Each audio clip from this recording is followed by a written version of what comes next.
ఒదగమని అర్థమందులో ఉంది.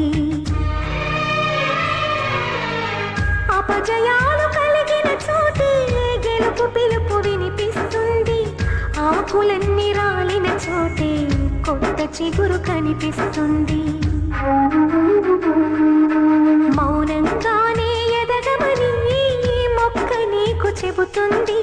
ఎదిగిన కొద్దీ ఒదగమని అర్థమందులో ఉంది. అపజయాలు కలిగిన చోటే గెలుపు పిలుపు వినిపిస్తుంది. ఆకులన్నీ రాలిన చోటే కొత్త చిగురు కనిపిస్తుంది.